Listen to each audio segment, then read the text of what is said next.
In my opinion, obtaining a sports car under $30,000 is achievable for literally anyone. And if you really start to dig deep on all the options you have under $30K, you start to realize there are actually some really good dream cars under $30,000. And I've just put together a list that I think is going to be pretty hard to argue with. Let's jump in. Coming in at number 10 is the E60 and E63 BMW M5 and M6. The reason this is number 10 is because, well, for $20,000 to $25,000, you can pick up a V10. This thing is basically a Lamborghini Gallardo for $20,000 to $25,000. Now, the big reason these are so cheap is because these do have rod bearing issues, and if that happens to you, well, you're gonna need a whole new engine. However, you are able to actually fix this issue for around $5,000. So if you pick this car up at $20,000, spend $5,000 fixing the rod bearing issue, you now have a BMW Lamborghini Gallardo, if that makes any sense, for around $25,000. Now, there are the annual repair costs, and this is an older BMW, so from all the research I did, you are going to be looking at around $3,000 to $4,000 on average per year to maintain this car. But if you have that extra money, I think there is no better car, no better exotic car for as cheap as this one. Are you going to be looking good?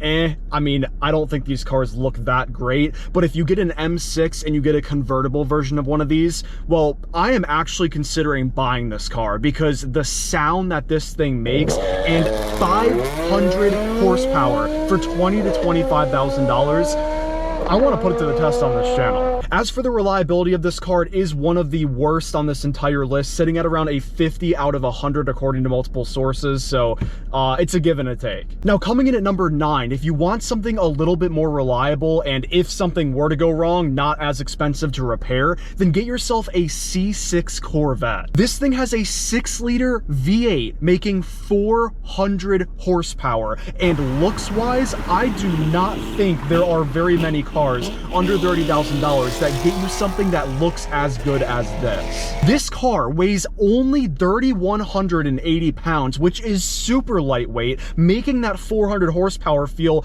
well, a bit more than just 400 horsepower. And the 0 to 60 of this car is going to be right at about 4 seconds, which, if you ask me, is absolutely insane for under $30,000. Not to mention how this thing sounds, and if you want to mod this thing, options are open. Your annual cost of ownership in terms of maintenance, insurance, and all that's going to sit at right around $2,000 to $2,500, which is pretty dang good for this car. Also, the reliability rating of this online, it seems to be around 70 out of 100. Now, coming in at number 8, we have what is arguably the most reliable car on this list, and one of the ones you can have a lot of fun with. That is a 2016 Mazda Miata. If you're gonna look at this car, you're only looking at a price tag of around $18,000 to $20,000. So you can pocket an extra $10K if you have a budget of $30K for a sports car. This thing has a 2-liter inline 4 engine producing 155 horsepower. Yes, the horsepower number is a bit low, but keep in mind, it's a Miata, guys. This thing weighs 2,332 pounds.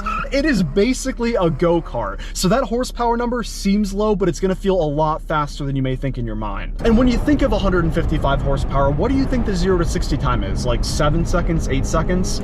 It's about 5.8 seconds. And if you're not brainwashed by all of these YouTube shorts and videos about cars that apparently 500, 600, and 700 horsepower is slow, then guys, this is a car that you can actually have a lot of fun with. Annual cost of ownership is only around $1,200, which is insane. Not only do you pocket $10,000 to $12,000 after you spend $18,000 on this car if your budget's $30,000, your maintenance costs are going to be way lower, and this has one of the highest reliability ratings on this entire list, sitting at right around 80 out of 100. But coming in at number 7 on this list is a bit of a fancier Miata, and a car that I actually really do want to buy for myself. That is a 2007 Porsche Boxster. Now, before we even talk about the car's performance and all that, I think this is one of, if not the best looking Porsche Boxster. Reason being is, from the front end, it is a little difficult to distinguish whether this is a 911 or a Boxster. So if you're somebody that wants a very luxurious looking car, well, a Porsche Boxster is kind of in your wheelhouse. This thing gives you a 2.7 liter flat 6 engine, making 245 horsepower.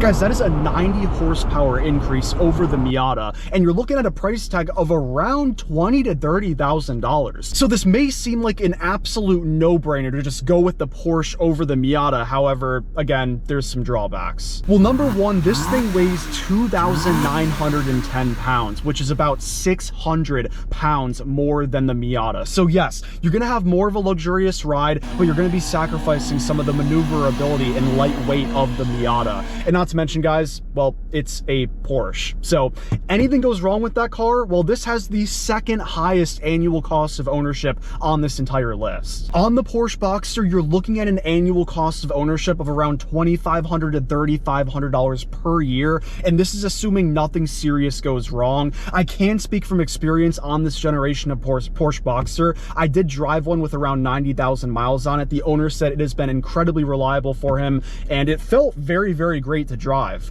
But again, if something goes wrong, not going to be a good time. But some of you may want something a bit faster. So coming in at number 6 is going to be a 2018 Mustang GT. The reason I chose a 2018 specifically, not a 15, 16, or 17, is because in 2018, Mustang's got the super fast shifting 10-speed automatic transmission and an extended red line and an extra 20 horsepower. Because we are working with a 2018 though, you are looking at a price tag much closer to that $30,000 mark. Most examples that I could find are sitting at right around 27 to 29, and you're going to be looking at around 60,000 miles used. However, these are pretty reliable cars, definitely more reliable than the Mustang EcoBoost. So if I was buying a 60k mile Mustang GT, I would not be too concerned. This car gives you a 5-liter naturally aspirated V8, making 460 horsepower. Guys, I drove one of these, and I will say, if you are not used to higher horsepower cars,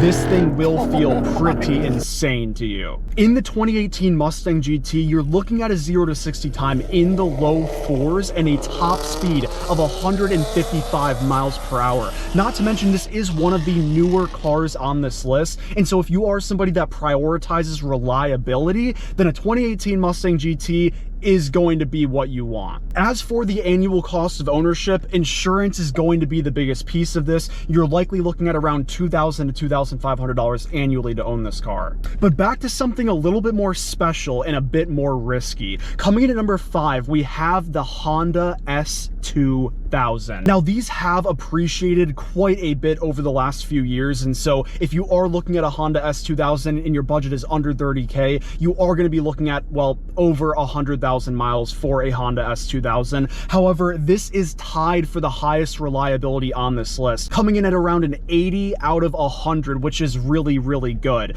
So not only is your car likely going to hold its value, but the engine in this thing is insane. Powering this car is an inline 4 engine making 237 horsepower. Doesn't sound that special, right? This thing revs to 9,000 RPM and is an absolute dream project car for most car people. Oh, and did I mention, this thing weighs 2,800 pounds, which allows this car to do 0 to 60 in about 5.4 seconds. And yes, this thing is an absolute blast to toss into the corners.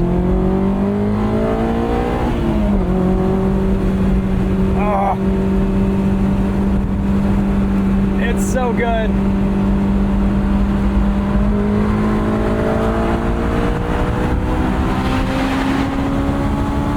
Your annual cost of ownership on this car is going to be right at around $1,800 per year. However, if you do get a super high mileage one, I would increase that budget at least a little bit. Now, ranking number 4 on this list is another car that I would consider a project car, and also a pretty new one too. It is a 2018 Subaru WRX. One of my friends in college actually had this car, and well, let's just say he modded this thing up until it exploded. And guys, this car can get fast. Just beware, it is not the best to mod. I mean, it's a 4-cylinder, you push too much power, it goes kaboom. This car is a 2-liter turbocharged flat 4 engine making 268 horsepower, and with a manual transmission, this car can be a lot of fun. As for the weight of the 2018 Subaru WRX, you're looking at around 3,300 pounds, which still is pretty lightweight. Now, with that horsepower and weight combination, you're going to be doing 0 to 60 in about 5.9 seconds, which in all honesty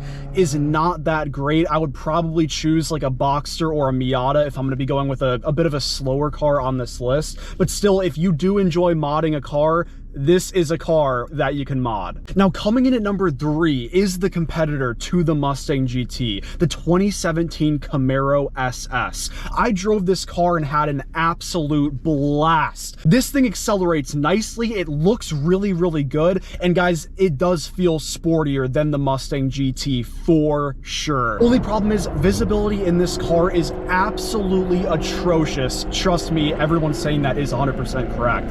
And on top of that, I mean, I would still probably just prefer the Mustang GT if I was going to be using the car as a daily driver. But for a weekend car, I would probably be picking the Camaro SS over the Mustang GT. Powering this thing is an absolutely monstrous 6.2-liter V8. This engine makes 455 horsepower and has a 0 to 60 of about 4.2 seconds. If you look up races of Mustang GTs versus Camaro SSs, you're going to see sometimes the GT wins, sometimes the SS wins. So really depends. It's hard to tell if cars are modded in videos. Sometimes that's not disclosed, but I can tell you from experience, the SS will feel more sporty, but the GT is definitely all around more friendly as a daily driver. Annual cost of ownership on this car is going to be pretty similar to the Mustang GT, as well as the initial purchase price to get into the car. So you're looking at around $28,000 to $30,000, and annually you're looking at around $2,000. Coming in at number 2, we have the 2016 Nissan 370Z,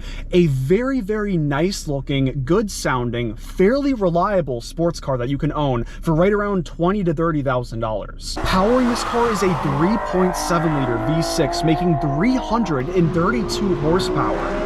That's not bad for a V6. With this car only weighing 3,333 pounds, it allows it to do 0 to 60 at right about 5 seconds, which is pretty dang good. Personally, for me, I would not buy this car, but if you're somebody that loves and respects the Nissan or the Z heritage, then I could see why this car would be appealing for you. Not to mention, the reliability rating on this car is at about an 80 out of 100, so annual cost of ownership is not going to be that bad, sitting at right around $1,700.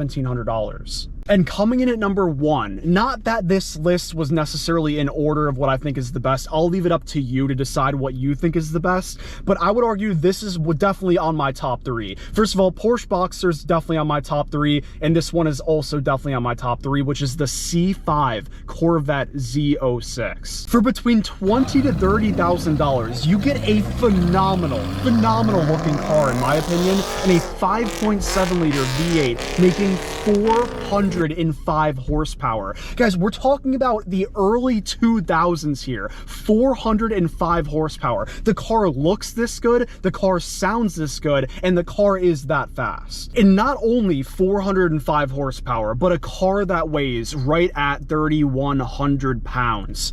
That's an insane combination. This thing can do 0 to 60 at right about 4 seconds. I want you to actually pause and think about how insane that is for the early 2000s, guys. Even in modern day numbers, that is all extremely fast. Annual cost of ownership here is going to be, it's hard to say with these older cars, but online reports show at right around $2,000 per year. I will say, again, it depends on how much you're prioritizing reliability. If that is very important to you, go with one of the newer cars, but I had to include some of the older options on here because, well, that just makes life more exciting, more fun, but probably more problems too. Let me know what you thought about this list. Is there any car you would remove, or is there any car you would add here? I'd love to hear your thoughts about this, and if you had to choose one, which one are you picking? I am torn between the Boxster or the C5 Z06, maybe even the C6 Corvette. I would say those are my top 3. Appreciate all of you for watching, and I'll see you very, very soon in the next video. Peace out.